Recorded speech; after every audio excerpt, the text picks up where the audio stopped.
I saw a little boy from you. Yan is a decam fool. Ibali, Egoni Lane, I mean, what you can. No one got you, man, Paronish.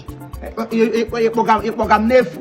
Sani ile ndo mani neje mo awa would go never there.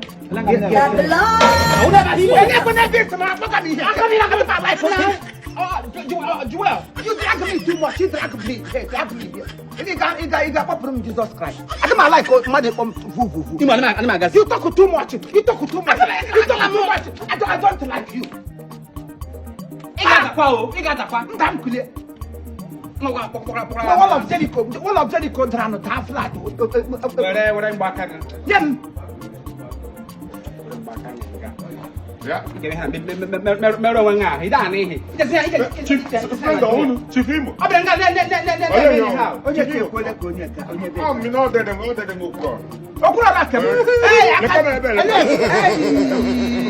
Hey,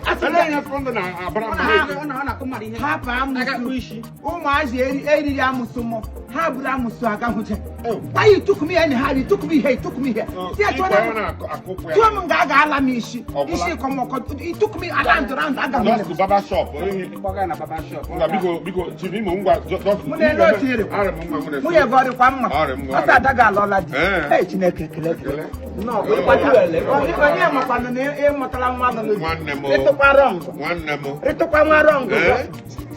young.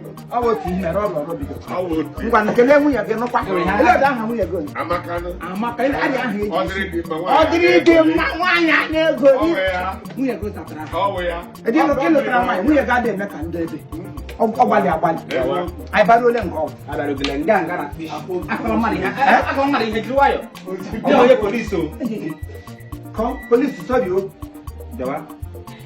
no problem. Hey, voice on your cake, was the guy, if I don't hear mamma. Hey, who the Baba? He got an hour with the Baba. On the mamma, hey, one you white, or any other. The one you. Where are you from, brother? From Delta. English, you must own your damage. You don't know you will get again. Okay, bring me come back. I said, on the pub. How much? The pub, 20 pounds. 20 pounds. No, they go back. Happen now, but this is I'm pay, no problem. That's 8,000. That's 8,000 naira. Not this. You can't cut my head. No, your hair. Is she where I publish no day? Look up. All the too expensive. I will pay, no problem. I'll pay. That's 8,000 naira. 20 pounds. I'm not for sure I don't like it. No, people waste money too much. No problem. Just Baba here, 215 over here. You can talk now. I don't like that voice right here. Let them go off the voice. They make me go honey. Voice you go honey have that voice not be Maggi voice. All the Maggi voice. Our voice working. It sounds like Maggi voice. You know Maggi voice they make me honey. Cut here. Imo, not like that. Cut me, no, not that cutting. Like cut your hair, bro. Hey, the hair, man, bunu. Put on hair. I will take cut him. I pay you the number. Cut him. Man, I got to. I don't like you. I don't like this boy. No, can.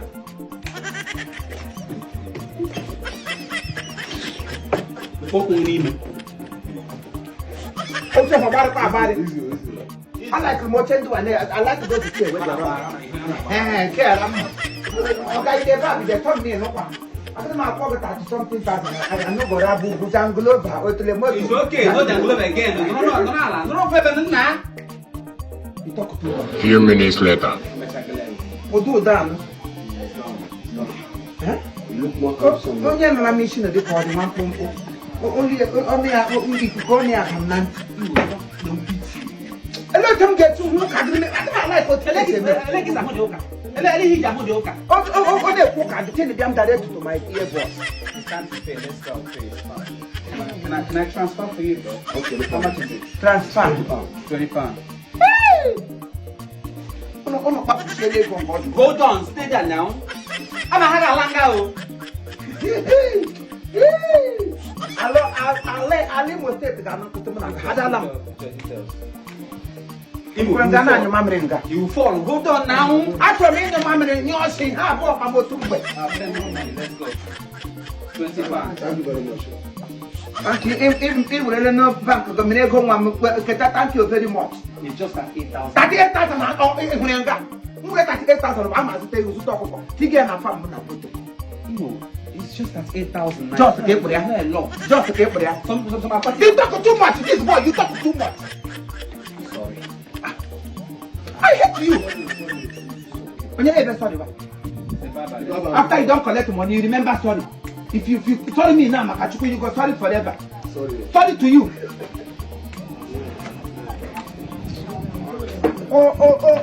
Olori Buruku, Olori Poma.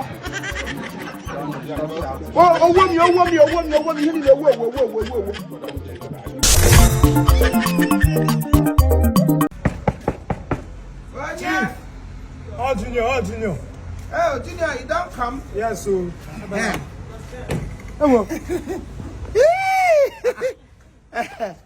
Junior, how are you? Fine, sir.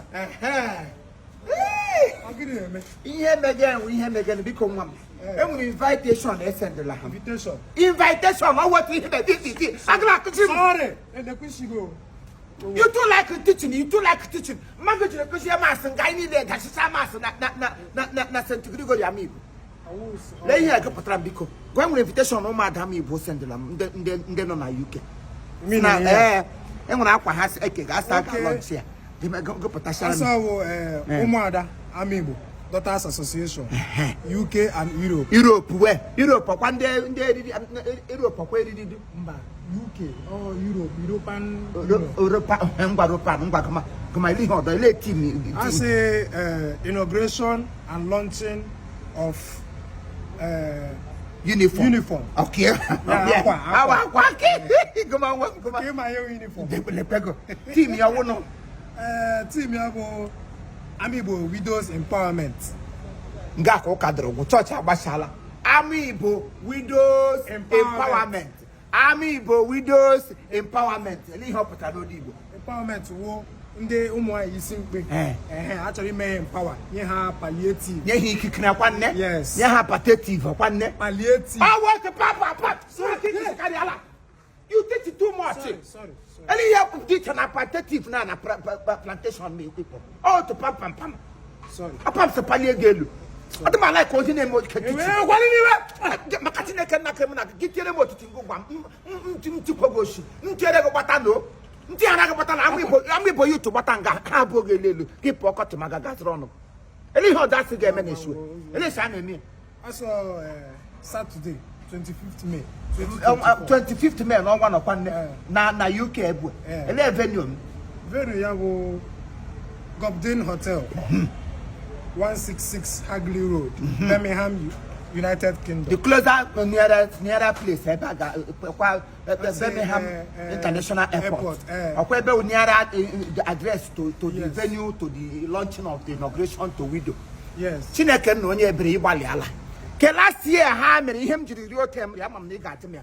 Ke last year ha mere asu mu nwoke posita nde window na nde window win. Widow. Oh what him and the kan wa window nwoke window win. Look at him, here. Sorry. I will leave you, sorry. Walk window win. Why window was. I need a quick on a line. I want my guy. Son beat us. So son German window we have Francis, the machine age of walk. We have Vinatus, Bunjinum age of walk. I am a woman walking one line. I so sorry. We are regret to announce to you that palliative until the brought to the finish. Somebody every in an all I can tell work to bottle of stars. I got no star, 133.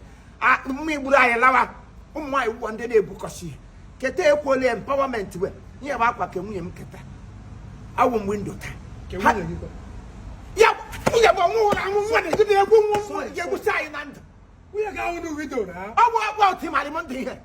Here, I want to.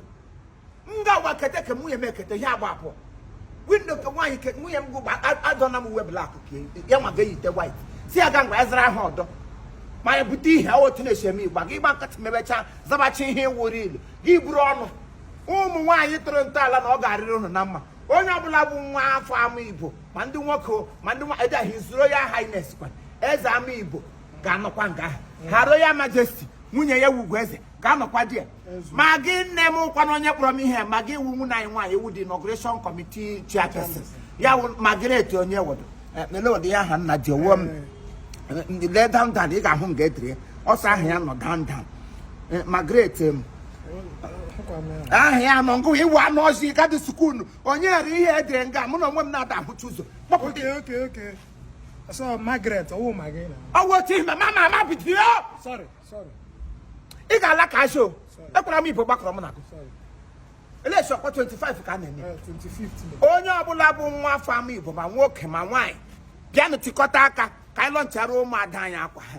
Anyị lọnchara ha akwa ha. Anyị mekwana ha inauguration. Eme ha inauguration ha anya anyị protective ya wụ ngwongwo na ngwongwo ihe eji enye ndị window. Ngị wurukwanụ digile anya na enwere otu osiri zara window ma nata ihe gị lọta gị zaba ahụ marriage husband ọ wotu na-esi eme Chineke nna ekele dịrị ụmụada anyị ndị ka UK ngụrụ hụ na-atụ ntọala na ọ ga-arịrị na mma window wales here I come Junior hey Junior ezone phone mo Junior